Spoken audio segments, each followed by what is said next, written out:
Hello, guys. My name is Desmond, and I welcome you to my lesson for today, where we will be looking at your mathematics. So, ladies and gentlemen, as always, please do allow me to say it is very much important that I say it is very, very much important because what I'm about to say it's massively.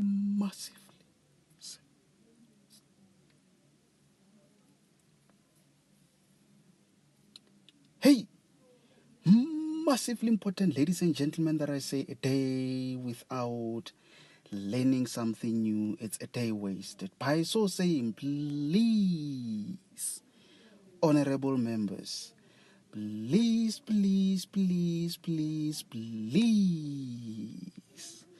Bandala kaNkulunkulu, please do make sure that by the end of each and every lesson that I conduct, you learn something new. Very, very much important, ladies and gentlemen, over there. So, as you can see, introduction, analytical geometry. So, very quickly, I'm going to take you through analytical geometry. So, we are just going to discuss all that you need to be aware of.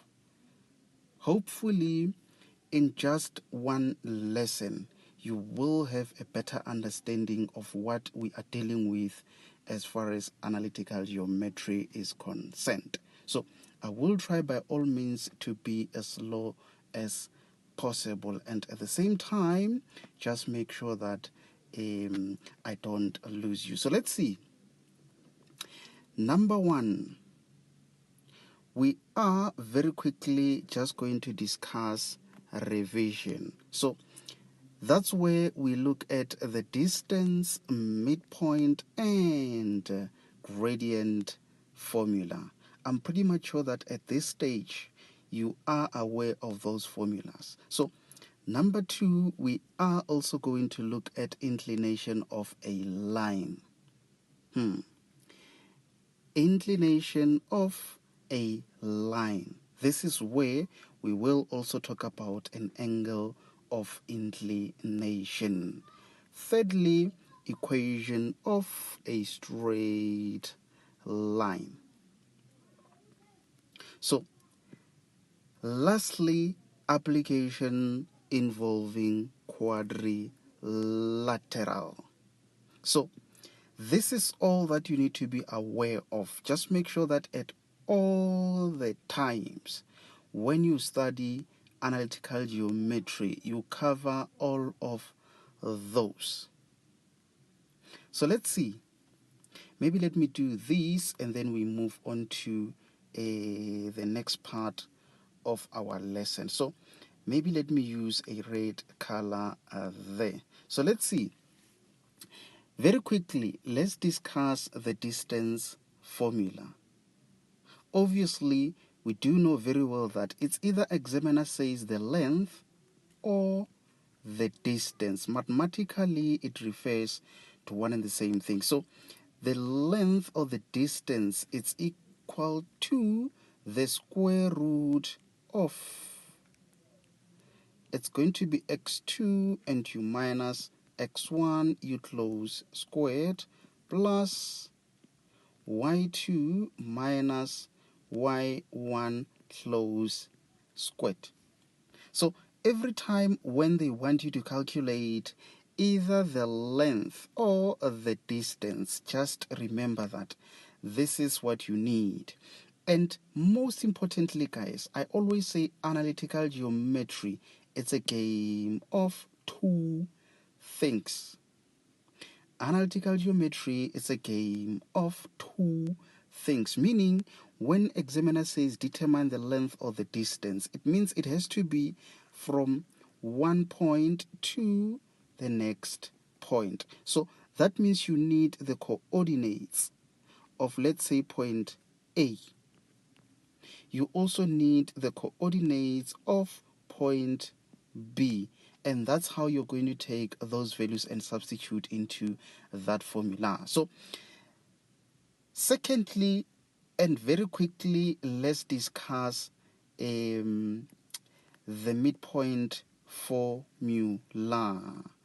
Also, I'm well aware that most of you guys might be aware of the formula, but just for our record, let's just quickly discuss that and say, with regards to the midpoint formula, this is where normally it's equals to, you are going to have the first x value that you need to plus with the second x value, and all of that needs to be divided by 2, and you do the same for calculating the y values. It has to be y1 that you plus with y2, and the whole of that you divide by 2. That's how you calculate the midpoint. Most importantly, analytical geometry is a game of two things. Again, even when we talk about the midpoint simply refers to you having a line which has 2 points. It could be point A and that could be point B. When you use the formula for calculating the midpoint, you are actually calculating the middle point. So midpoint, it has to remind you of the word middle. So that means a point which is in the middle of point A and B, by estimation, it's somewhere there. That is the middle point, which means this side is equals to that side, because this formula helps you to calculate the middle point. So that's all that you need to remember with regards to the middle point. So let's say that formula is what we use to calculate the middle point. So very quickly, let's discuss the gradient formula. Let's see, maybe let me use that. Okay, so obviously gradient may be represented by a small letter m or otherwise g for gradient. We know the formula says is change in y over change in x. When you expand that, you end up having y2 that you minus with y1 over x2 that you minus with x1. Again, you need 2 things, which obviously could be 2 points. So let's say you are having that line which is a straight line. It has to have 2 points, where let's say point A has got the coordinates and you are having point B which has the coordinates. So can you see 2 things? Doesn't matter whether it's the distance, midpoint or gradient, at all the times you need 2 things. Most importantly, just remember this. Remember that on a Cartesian plane, a straight line that ends in the first quadrant and third quadrant will always have a positive gradient, and the one that ends in the second and fourth quadrant, it will always have a negative gradient. Just always remember that. So that's all that you need to remember with regards to the gradient. So I think now let's move on to the next part of our lesson for today. I will just remove all of that. I'm hoping to complete this in less than 30 minutes. So I realize we have gone for about 10 minutes. So inclination of a line. Maybe let me do this, check what I've got on my next slide. Okay, so number 1 we have already discussed. Let me do that. We have already discussed the distance formula, the midpoint, and the gradient formula. So now we are about to talk about inclination of a line. But most importantly, let's have a look at that definition there. Angle formed with the horizontal in an anti-clockwise direction. It's what we call inclination of a line. So that is actually the definition which define inclination of a line where an angle is formed, and that angle is called angle of inclination. Remember guys, I'm just indicating all that you need to be aware of as far as analytical geometry is concerned. Just make sure that you fully understand today's lesson, and when you revise on your own, go through my notes and also refer to textbook for additional notes and add on to what I'm currently having there. So just make sure that you pay full attention. So let's see.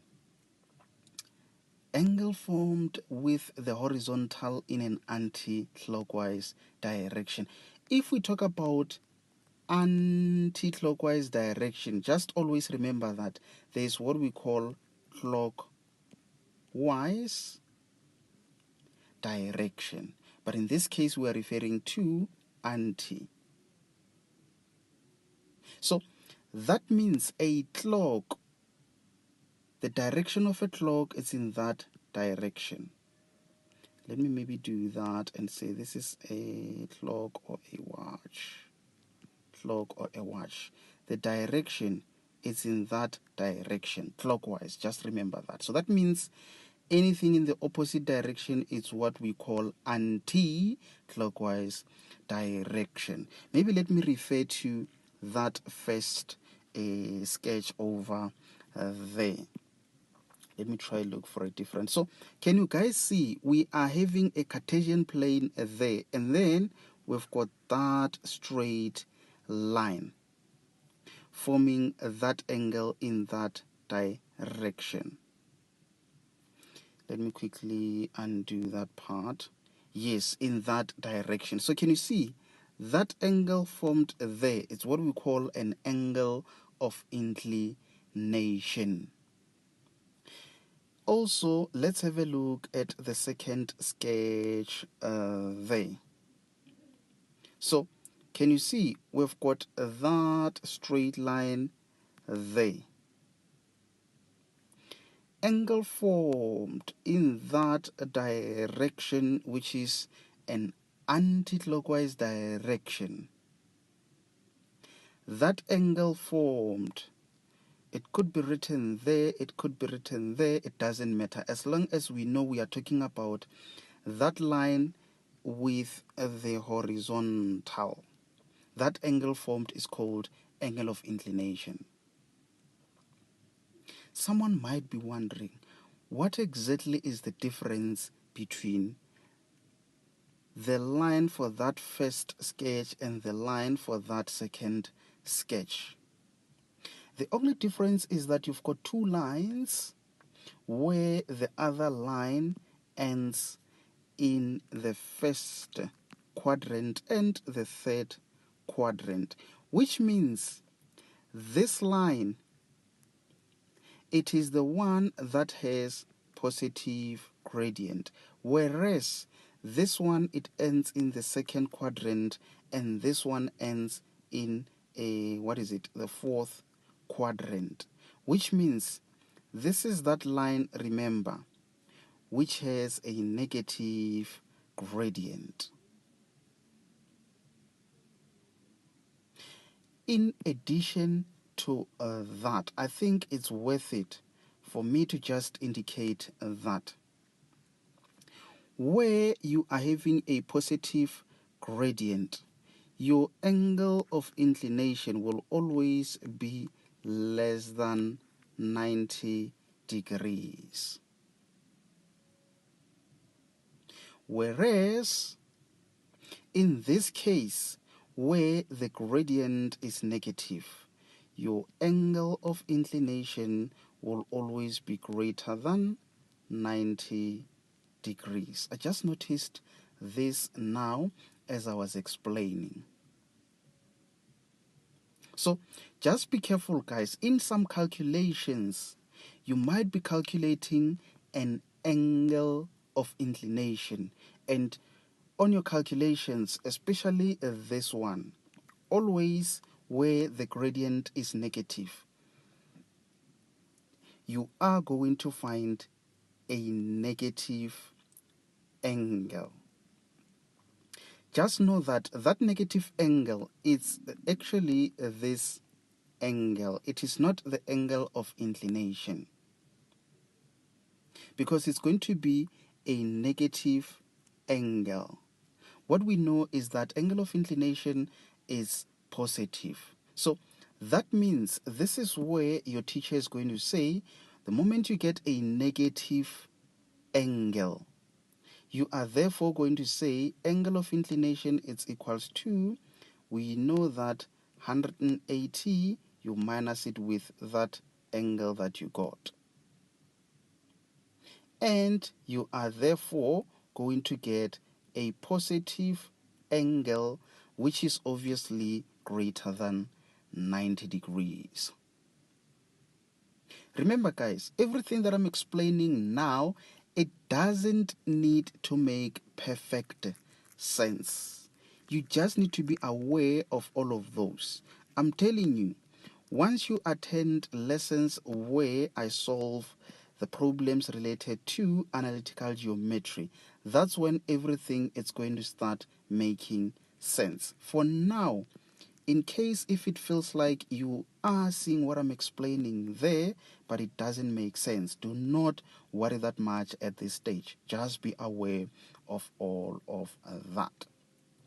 So this is just a summary.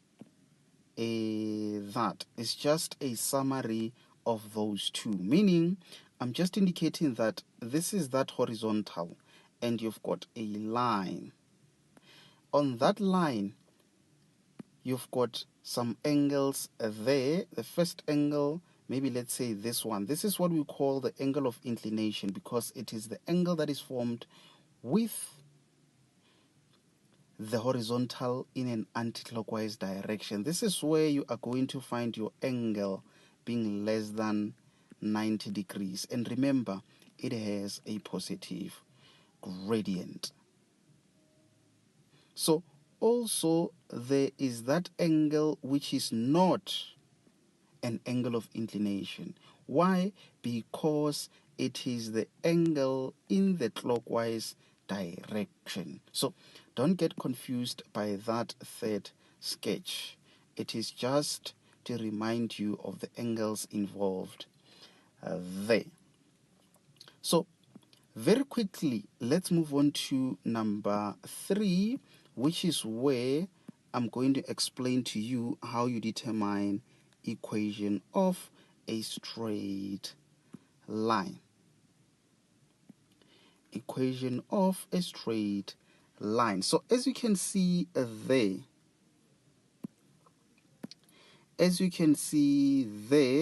we've got that formula, and there it's another formula. So when it comes to determining an equation of a straight line, remember, guys, analytical geometry, it's a game of 2 things. So that means you will need 2 points. Maybe that point there, that point there. So M represents the gradient, which means from that gradient formula, you're going to use point number 1 and point number 2 to determine the gradient of that line. Once you've determined the gradient, you can see what you now need is the C value.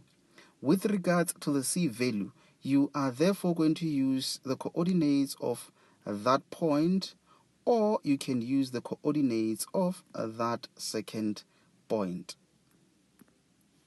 It's up to you whether to use this or that. But for me, I always choose the coordinates that does not have too many negatives or no negatives at all because it's easier to work it out. And also the coordinates that do not have the fractions, it's easier to work them out.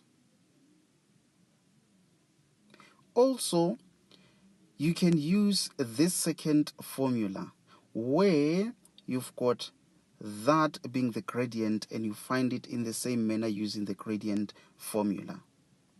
So here where it says y1, that's when you can substitute y of point A.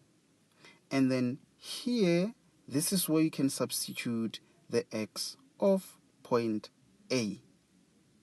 Then you just make this y the subject of the formula, and you are going to have an equation in that format of y. It's equals to mx plus c. Obviously, the gradient, you would have calculated it there, and then that c, it will work it out as you simplify that after you have substituted. So it's really up to you whether you use that or you use the second formula. For me, it has always been easier to deal with that one. So now that I've indicated how you determine an equation of a straight line, very quickly, let's discuss that. Someone might have thought I forgot to explain that part. But I wanted you to be aware of an equation of a straight line. Maybe let me remove all of that.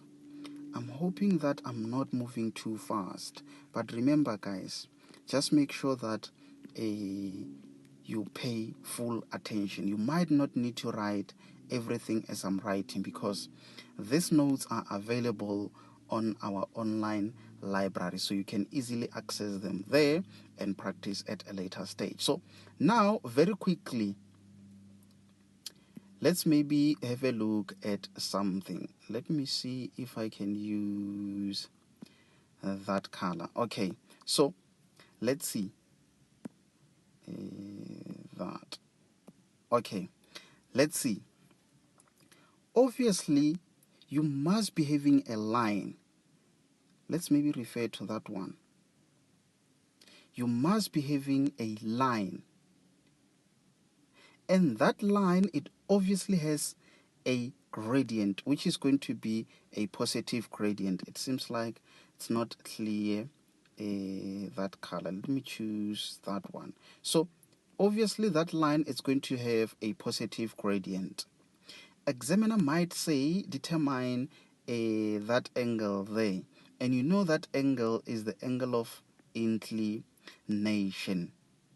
It's very, very much easy to calculate angle of inclination using that formula. So that formula says tan of an angle of inclination is equals to the gradient. That gradient, it is that same gradient that you use or you find using that gradient formula. And then once you have determined the gradient of that line, I'm just going to make an assumption that it's maybe let's say it is 2. Obviously, it has to be a positive value, so positive 2. So that means you're going to say angle of inclination is equals to, on your calculator, second function of the gradient, which is 2. You punch that on a calculator and it gives you an acute angle which is in degrees. Acute angle meaning it's an angle which is obviously falling in the first quadrant, which is less than 90, but between 0 and 90. Yes, we call those acute angles. I hope that makes sense. So that's when you are dealing with a positive gradient. Let's now have a look at how the calculation looks like when you are dealing with a negative gradient, because it's a bit longer when you compare it with a line of a positive gradient. So just know that if the gradient is positive, it's quick and easy. So maybe let's talk about that line having a negative gradient. So let's say there, that line having a negative gradient. So an angle of inclination, it is that one there. You still use the same formula, honorable members, which is tan angle is equals to the gradient. So let's say the gradient is negative half, negative 1/2. So that means to calculate that angle of inclination, you are going to say tan of an angle of inclination is equals to negative 1/2. The angle of inclination, then you say second function of tan, negative 1/2. I'm telling you guys, an answer that you're going to get is going to be a negative answer. Let's say, for example, you punch all of that and it gives you negative 45, because it's an angle, then 45 degrees. Good people, that angle, it's not an angle of inclination, but it is actually this angle in the clockwise direction. So that means you are not done, because what we know is that an angle of inclination is positive, and also because it's for a negative gradient, angle of inclination is going to be bigger than 90. Can you see that angle? It is bigger than 90 degrees. This is where I'm saying, let's see, 180 degrees. It is obviously equals to angle of inclination when you plus it with that other angle there. Let me do that. So that is why we end up saying angle of inclination for that line having a negative gradient, where when you calculate you get a negative angle. It is equals to 180 degrees. Then you are obviously going to minus that angle that you got. So in short, you are going to say 180 degrees minus 45 degrees. You punch that on a calculator and it's going to give you a value. I think is it 135? Yes, because when you add 5, it's 140 plus 40 is 180. So that means that angle of inclination for that line having a negative gradient, it is 135 degrees. I hope that makes some sense. So that's all that you need to be aware of regarding calculations involving angle of inclination and a line of inclination. So I think I will just leave it there, and let's try to check on my last slide in terms of what we've got there. So this will be the last part of my lesson for today. Introduction to not analytical geometry. So let's see how to determine straight line equation. I think I have briefly explained that to say, for you to determine an equation of a straight line, honorable members, you must be having 2 points. Sometimes you might not have 2 points, but if you don't have 2 points, you must be having 1 point and a gradient somehow. So let's always remember that. So there I've got some important information, honorable members, where I'm saying for parallel lines, the gradient of line 1 is the same or equals to the gradient of line 2. So it's more like I'm saying when you have a line which is parallel to that line, the gradient of line 1 is equals to the gradient of line 2. That's all that you need to remember regarding parallel lines. It is as easy as that, but it might be tricky in a question, which is where you need to make sure that you don't miss any of my upcoming lessons. Lastly, not lastly, but secondly, for parallel lines, when you multiply that gradient and that gradient, they will give you -1. For perpendicular lines, I meant to say. So that means when you have a line, you could be having another line there. So for these lines to be perpendicular, they form 90 degrees. So that means when you multiply the gradient of that line with the gradient of that line, you are going to get a product of -1. Always remember that. It is as easy as that. You will notice how we do calculations involving those. And lastly, for diagonal lines, let me get that.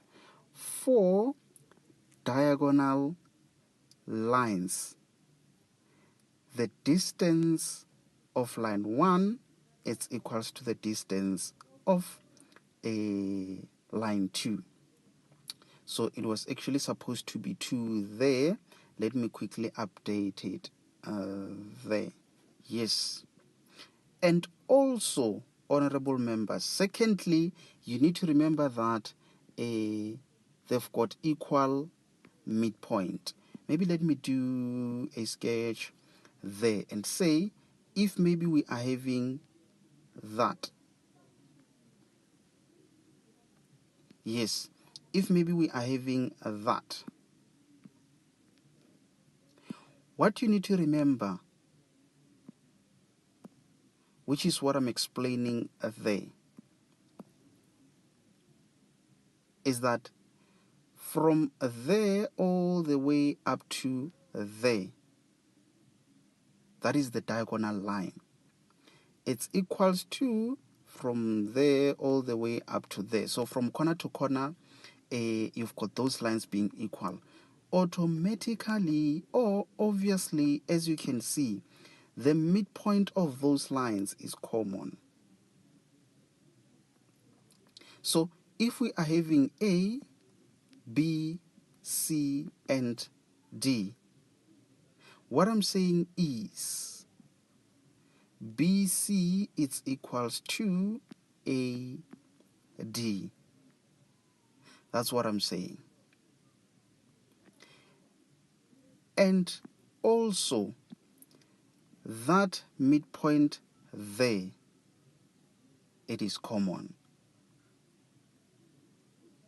So just know that if you know the coordinates of C and the coordinates of B, if you calculate the midpoint using B and C, that midpoint is the midpoint again of AD. So that's all that you need to remember, honorable members. I think I have discussed all that you guys needed to be aware of regarding analytical geometry. And I think this brings us to the end of our lesson for today. But let me just slide this side just to check and make sure that I have explained all that I wanted you guys to be aware of.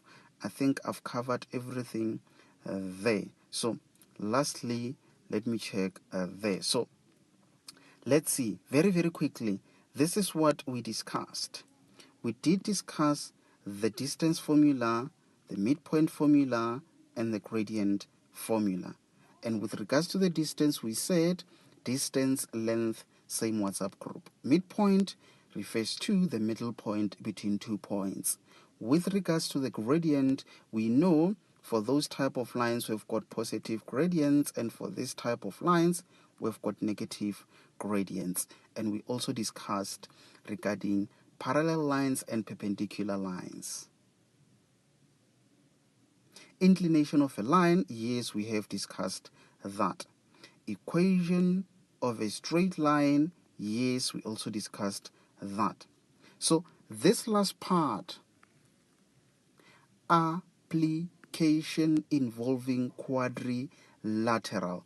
This is where now you are going to apply all that I've discussed on exam question papers, which is why I would like to encourage you not to miss my upcoming lessons, because I'm going to use all that I discussed in this lesson to answer exam type of question papers. So I think I did discuss all that I wanted you guys to be aware of. So, ladies and gentlemen, I do thank you very much for joining. My name is Desmond, and I'm out. Okay, guys, question number 1 is what we will be looking at. So, what I'm going to do very quickly is just to read through the given statement and at the same time look at that given diagram. And lastly, we're going to look at the questions. I'm not going to be answering the questions, but what I'm going to be doing is just to guide you in terms of how you answer the question. So the statement reads as follows. In the diagram below, P being a point having the coordinates 3 and 0, there is P. Q having the coordinates negative 3 and 2, there is Q.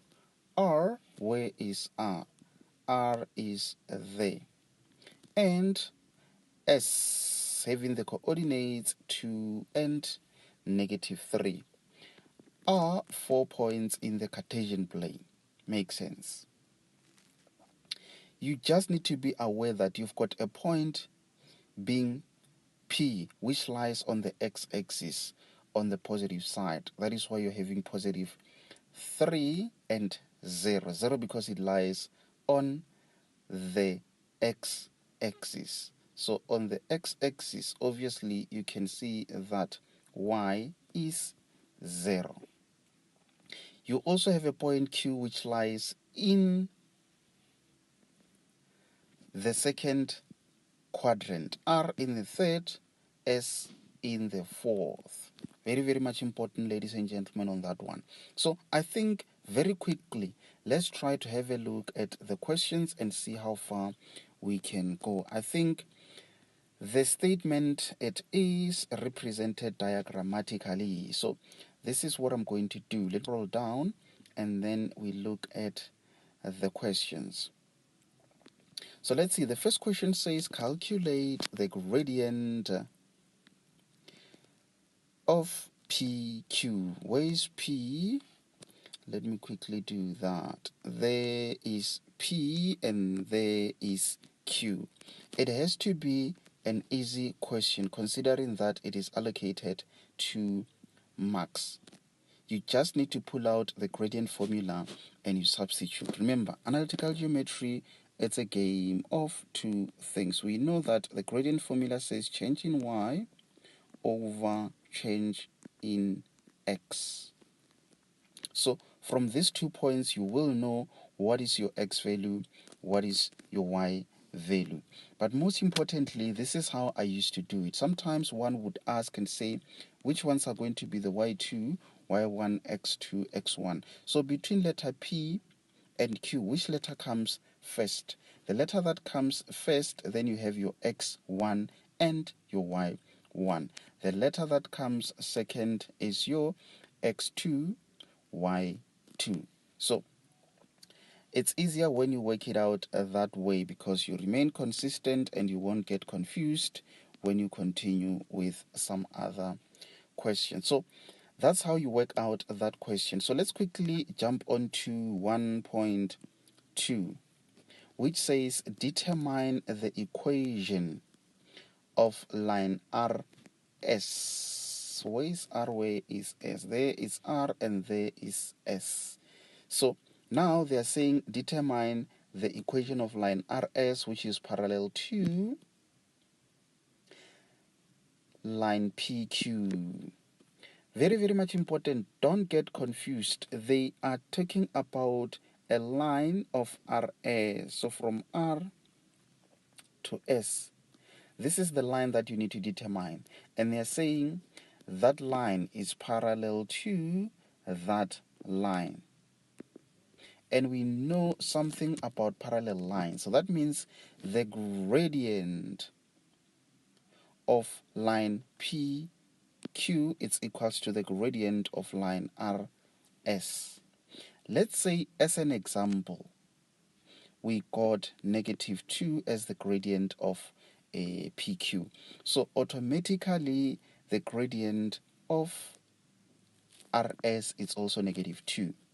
So already you have y, which is equals to -2 being the gradient x plus c. All that you need is just one point along RS or on RS, which is point S. Then you can just say at point S, having the coordinates 2 and -3. Remember, guys, this is just an example. You must have calculated it there and you need to get the correct value. So what you now do is to substitute your y value being -3, you substitute it there, you substitute your x value there in order for you to calculate the c value. Once you calculated the c value, let's say your c is equals to -100. Obviously it won't be a negative value because it cuts the y-axis on the positive side. Maybe let's be realistic and say +100, just as an example. So that means the equation of that line is going to be y, which is equals to -2x plus 100.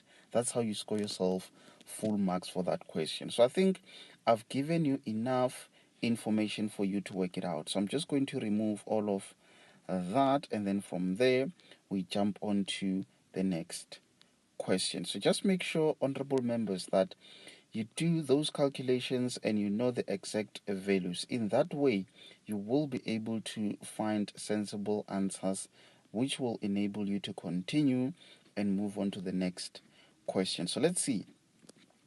The next question, 1.3, it says determine the equation of a line that is perpendicular to line RS and passes through the point 0 and -2. This question is allocated 2 marks.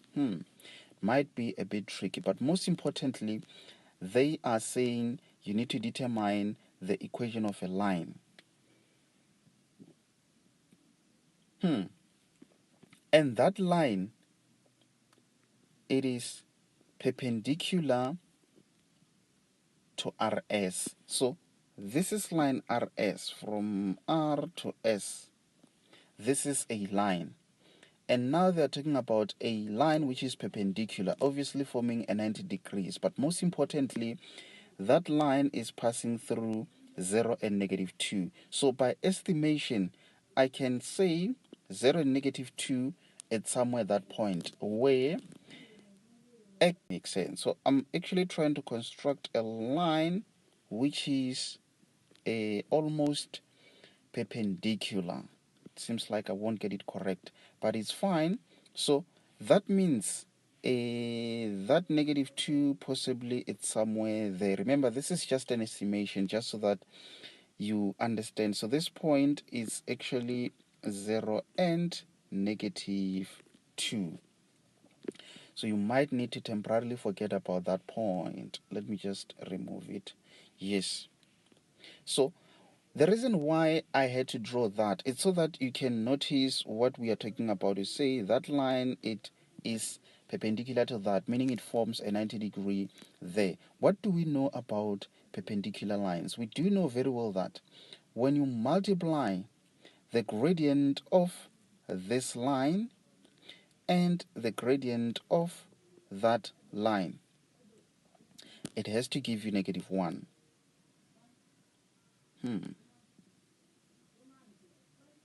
So that means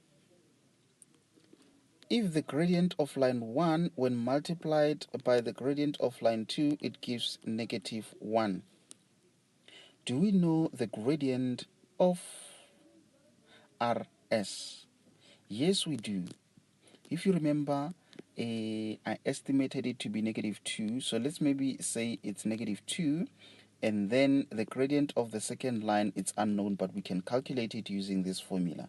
So that means the gradient of that line, which is passing through that point of 0 and -2, it is therefore going to be, you divide both sides by -2. So that means you are having -1 divided by -2, which is positive half. So that means already you know the gradient of this new line.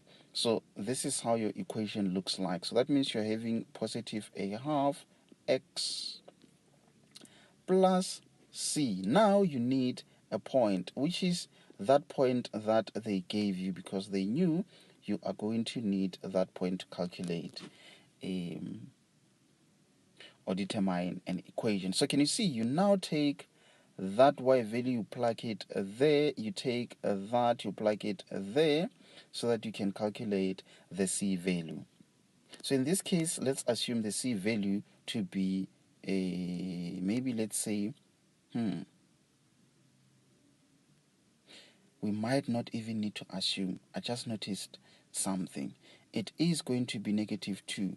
Why? Because already c refers to the y-intercept, and we already know that, which explains why this question, it's actually allocated less marks. So that means already, even if you do calculate, you will end up having something similar to this. Y is equals to whatever the gradient that you calculated with the correct values.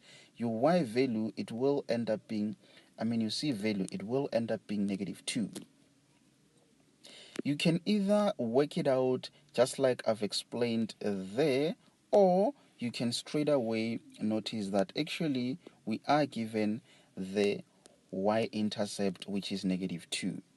Someone might be wondering, in which case are we going to know that we need to do an observation or take it from the given information? So if a point lies inside a quadrant, that means you will need to definitely calculate, because you are trying to calculate the y-intercept. In this case, the y-intercept is given. How do you know is the y-intercept? It is because of that being 0 there. That's how you know it is the y-intercept. But if it wasn't 0 but just any other number, then you know it falls inside the quadrant. So I think I've given you enough information on that one.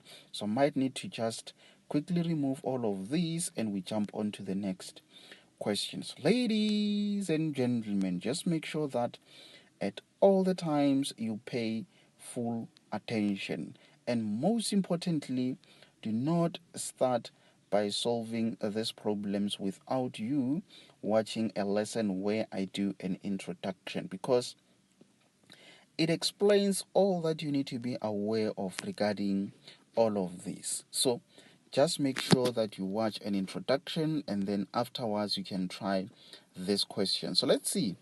The last question being a 1.4. Calculate the length of PS. Leave your answer in sad form. The length of PS. Examiner won't say the distance, but it's in most cases where they say the length. You just need to remember that when it comes to the length, you can use the distance formula. Mathematically, length and distance refers to one and the same thing. I'm pretty much sure that you do know the formula. it's either you are given on your formula sheet, but just make sure that you know it by heart. You know what's inside. X2 minus X1, Y2 minus Y1. Most importantly, the distance of PS. Where is P? Where is S? There is P and there is S. Meaning your final answer will be in a form of a square root. Do not write it as a decimal, but leave it as a square root. Very, very much important, ladies and gentlemen, on that one. So I think you now have an idea of how to work out that question. So, ladies and gentlemen, I do thank you very much for joining.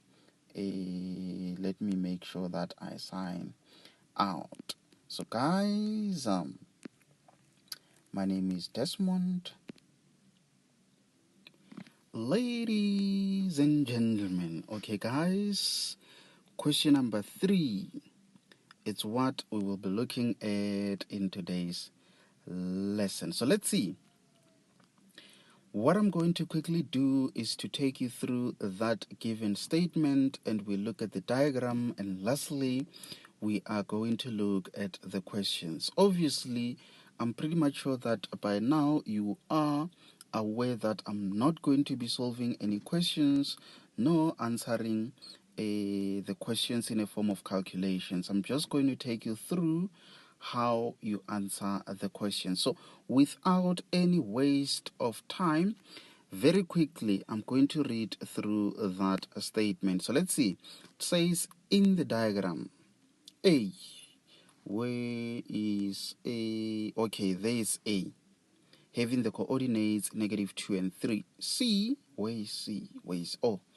There is C, having the coordinates 10 and 11. D, where is D? Oh, there is a D, having the coordinates 5 and -1.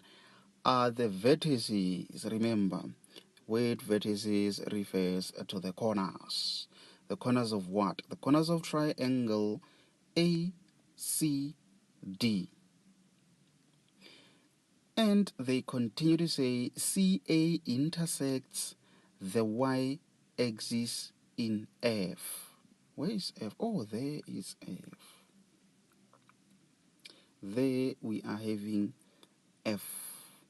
And CA produced cuts the x-axis in G.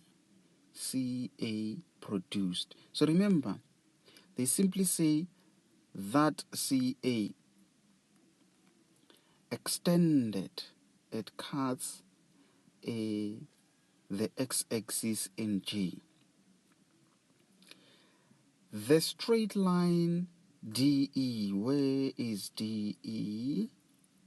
There is D, there is E. Okay, what about it? The straight line DE is drawn parallel to CA. Where is C? Where is A? Oh, so that line is actually parallel to DE. Okay, makes sense. Lastly, in triangle CFO, angle F, it is the one which is alpha. Wait, which triangle now? C, where it's C. There is C, there is F, and then from there you go to O, and then from there you go back to C. Okay, that is the triangle they are talking about, and this is that angle that they are referring to, which is alpha. Okay, makes sense. I think now let's try to answer the questions. So I'm just going to very quickly remove all of these. So it seems like from time to time we might need to scroll up to some of the information there. But what I notice is that that statement, it is fully represented diagrammatically there. So we might not need to refer to that statement, but just look at the diagram itself. So 3.1, calculate the gradient of the line AC. Doesn't look complicated, and it's allocated 2 marks. So let's see. Where is the line AC? There is A, and then from A to C, there is C. So obviously, you're going to use the gradient formula that we know. Remember, guys, analytical geometry, it's a game of 2 things, not that much complicated. You actually use the same formulas to questions which are asked differently.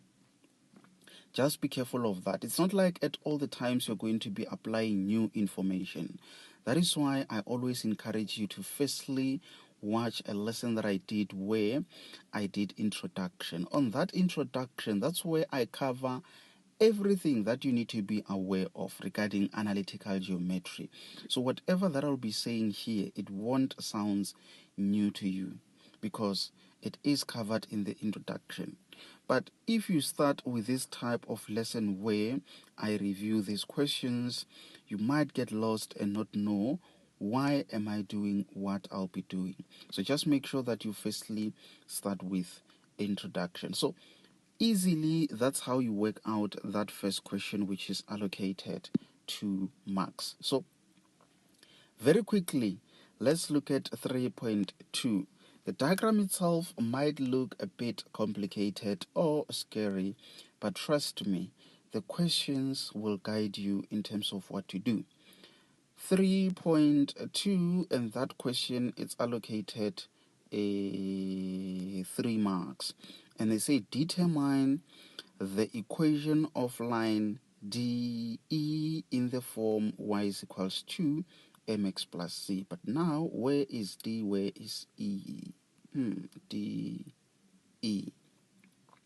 There is the line. Most importantly, we do know very well that that line DE, they just said is parallel to CA. And because CA and AG are collinear, that means also this, it's also parallel to DE, because CA was produced or extended and cast the x is in G, if you remember from the statement. So here you did calculate the gradient, and that same gradient, it has to be the same as the gradient of DE. This is what I'm going to do. I will assume that gradient that you calculated there to be positive 2. You will need to calculate to get the correct answer. So that means for this question, you are having y, which is equals to that same gradient because they are parallel. Parallel lines equal or same gradients. Then you're going to say at a point. Which point are you going to use? You use a point which is associated to line DE, of which that point is D. So that means you are going to substitute the values of D. Obviously, x is negative. Y it's negative 1, and then x it is 5. So that means you're going to substitute those values in order for you to calculate the C value. Once you know what the C value is, obviously it has to be a negative value because you realize when you extend that to cut the y-axis, it's going to intersect where y it's negative or below the origin. Once you're done calculating the C value, please write it in this form of the correct gradient and also the negative C value that you would have calculated. So that's how you easily work out that question. So please, honorable members, please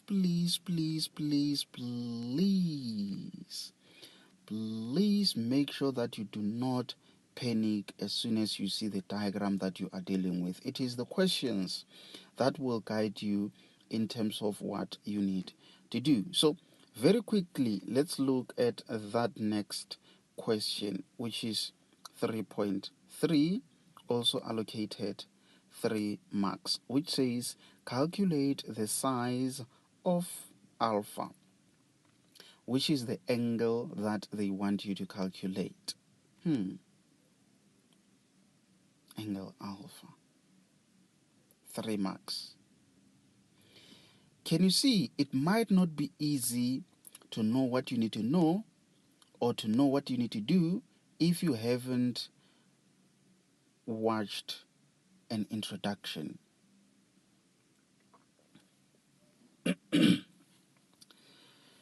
Sure, I might need to quickly drink some. Yourself take a deep breath and try to think about that.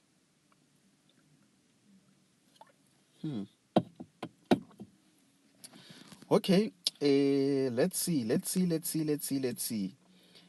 I think that angle alpha, let's maybe try to simplify that angle. Obviously, you are having a 90-degree there, and then if you plus it with that smaller angle, it therefore in total becomes that angle alpha. So that means actually angle alpha is equals to 90 degrees plus that smaller angle. Then this is where you will realize that actually this smaller angle, it is actually that angle of inclination. Maybe let's call it angle theta for now. So that means alpha is going to be a 90 degrees plus alpha. Now it's a matter of how do we calculate angle of inclination. This is where you need that formula, which says tan of an angle of inclination is equals to the gradient. Obviously, the gradient of that line. What is the gradient of that line? You did calculate it from the previous question, gradient AC. So that means you are therefore having tan of an angle. What was that gradient? I assumed it to be 2. So now that means you are going to say that angle of inclination is equals to, on your calculator, you just punch second function of 2 and then you get your answer there. I will just assume that answer maybe to be 35 degrees. So that means this angle now, it is 35 degrees. Obviously, that one there, it is 90. So that's why I said 90 plus that angle of inclination will be the total angle being alpha. So that means now alpha is going to be 90 degrees plus that angle that I assumed to be that. And then the sum gives you a alpha. What is it? 125. Based on my assumption there. Remember, it's an angle, it has to be in degrees. So, if you do not know what an angle of inclination is, it might be confusing, but that's how you easily work out that question. So, now, I think we are at that point where we might need to look at the next question. I was trying to think of something that you might be wondering, but I'm sure someone is wondering that what about the rounding? So when you punch second function of tan 2, you can round it to 2 decimal places because you're just going to add it with 90 and that's your final answer. So you only round off the last calculation that has a decimal. So now let's see if we can work out the next question. How many marks for this question? Let me do that. No marks allocated there. So it seems like this is just a statement, 3.4. So let's see. 3.4, it says B. Where is B? Where is B? I haven't seen B.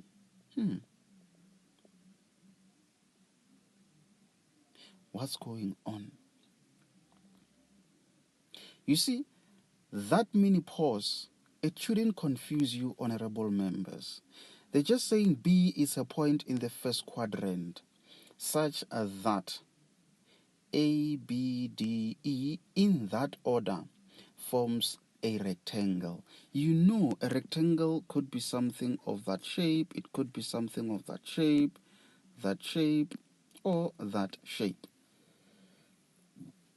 So in this case, what shape are we going to be having? So let's see.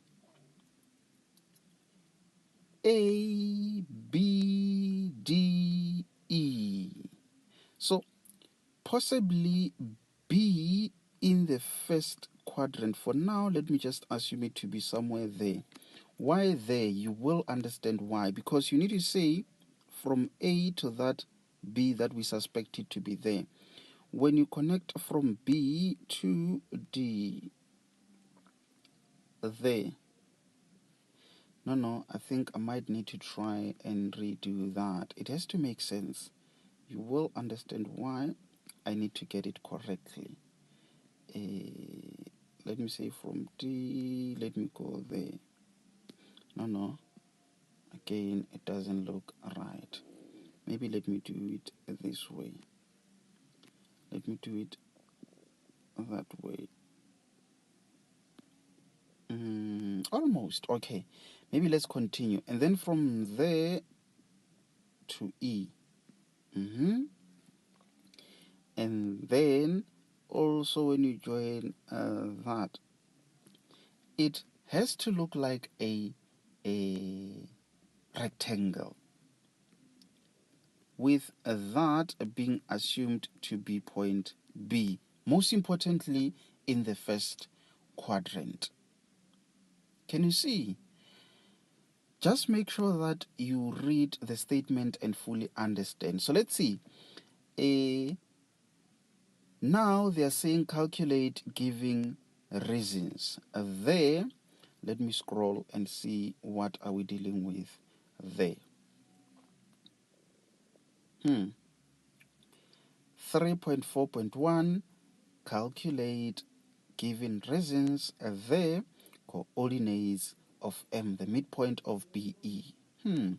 We do not have the coordinates of B, we do not have the coordinates of E. But what we know is that we do have a rectangle. And what we know about a rectangle is that we have diagonal lines which share a common point, being the middle point. It has to be a straight line, that one. Let me try to do it. No. Now I'm erasing. Let me do that. From B straight to A. Yes. Can you see the diagonal lines? That's what you need to do. You've got a common point there. So that means if you use AD to determine the midpoint, it is the midpoint of BE. So that means for this question, you are going to use the midpoint formula to calculate the midpoint using x at A, that you plus it with x at D, and you divide those by 2. Y at A, you plus it with y at D, and then you divide those by 2. The answer that you get, that's how you would have answered this question.